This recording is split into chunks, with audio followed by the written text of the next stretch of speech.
Hi guys, ನಾನಿವತ್ತು ಕೊಬ್ಬರಿ ಮಿಠಾಯಿ ಮಾಡೋದು ಹೇಗೆ ಅಂತ ತೋರಿಸ್ಕೊಡ್ತಾ ಇದ್ದೀನಿ. ಅದು ಜಸ್ಟ್ 3 ಇಂಗ್ರೀಡಿಯೆಂಟ್ಸ್ನ ಯೂಸ್ ಮಾಡಿ, ಕಾಯಿ ತುರಿ ಮತ್ತು ಸಕ್ಕರೆ, ಏಲಕ್ಕಿ ಅಷ್ಟೇ ನಾನು ಯೂಸ್ ಮಾಡ್ತಾ ಇರೋದು.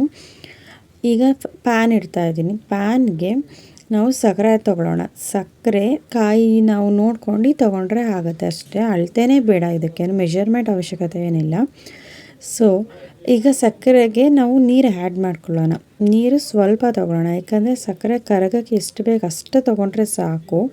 ಏಕೆಂದರೆ ನಮಗೆ ಗಟ್ಟಿ ಪಾಕ ಬೇಕು, ತೆಳುವಾಗಿರಬಾರ್ದು ಪಾಕ. ಸೊ ಹಾಗಾಗಿ ನಾವು ನೀರನ್ನ ಕಡಿಮೆ ಹಾಕೊಂಡ್ರೆ ತೊಗೊಂಡ್ರೆ ಪಾಕ ಚೆನ್ನಾಗಿ ಬರುತ್ತೆ, ಅಂದರೆ ಬೇಗ ಬರುತ್ತೆ, ಟೈಮ್ ಸೇವ್ ಆಗುತ್ತೆ. ನೋಡಿ ಪಾಕ ಬರ್ತಿದೆ, ತುಂಬ ಚೆನ್ನಾಗಿ ಕುದಿ ಸಹ ಬರ್ತಾಯಿದೆ. ಈ ಕುದಿಯೋ ಟೈಮಲ್ಲೇ ಏಲಕ್ಕಿ ಪೌಡರ್ನ ಆ್ಯಡ್ ಮಾಡ್ಕೋಬೇಕು. ನೆಕ್ಸ್ಟ್ ಏನಂದರೆ ಪಾಕ ಚೆನ್ನಾಗಿ ಕುದಿಬೇಕು, ನೀಟಾಗಿ ಗಟ್ಟಿ ಆದ ಮೇಲೆ ಕಾಯಿ ತುರಿ ಹಾಕ್ಕೊಳ್ಳೋಣ. ಇದು ಬಂದು ಫ್ರೆಶ್ ಕಾಯಿ ಫ್ರೆಶ್ ಆಗಿ ತೊಗೊಂಡ್ರೆ ಟೇಸ್ಟ್ ತುಂಬ ಚೆನ್ನಾಗಿ ಇರುತ್ತೆ. ಸೊ ಇದು ಎರಡು ಕಾಯಿ ಮತ್ತು ಪಾಕನ ಅಂದರೆ ಮಿಕ್ಸ್ ಮಾಡೋಣ. ನೀಟಾಗಿ ಹೊಂದ್ಕೊಳ್ಬೇಕು, ಅವೆರಡು ಹೊಂದ್ಕೊಂಡ್ರೆ ಚೆನ್ನಾಗಿರುತ್ತೆ. ಸೊ ಎರಡು ಹೊಂದ್ಕೊಳ್ಳಿ ನೀಟಾಗಿ. ನಾವು ಹೊಂದ್ಕೊಳ್ಳೋಕೆ ಒಂದು 5 ಮಿನಿಟ್ಸ್ ಟೈಮ್ ಆಗುತ್ತೆ. ಸೊ ಹೊಂದ್ಕೊಳ್ಳೋಕೆ ಬಿಡೋಣ.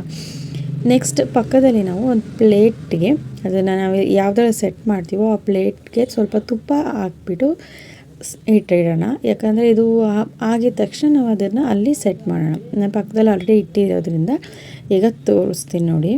ನೋಡಿ ಸೆಟ್ ಆಗಿದೆ. ಇದು ಸೆಟ್ ಮಾಡಲಿಕ್ಕೆ ನಾನು ಈ ಪ್ಲೇಟ್ ತೊಗೊಂಡಿದ್ದೀನಿ. ಈ ಪ್ಲೇಟ್ಗೆ ತುಪ್ಪ ಹಾಕಿದ್ದೀನಿ ಆ್ಯಂಡ್ ಇದಕ್ಕೆ ಸೆಟ್ ಸಹ ಮಾಡಿದ್ದೀನಿ.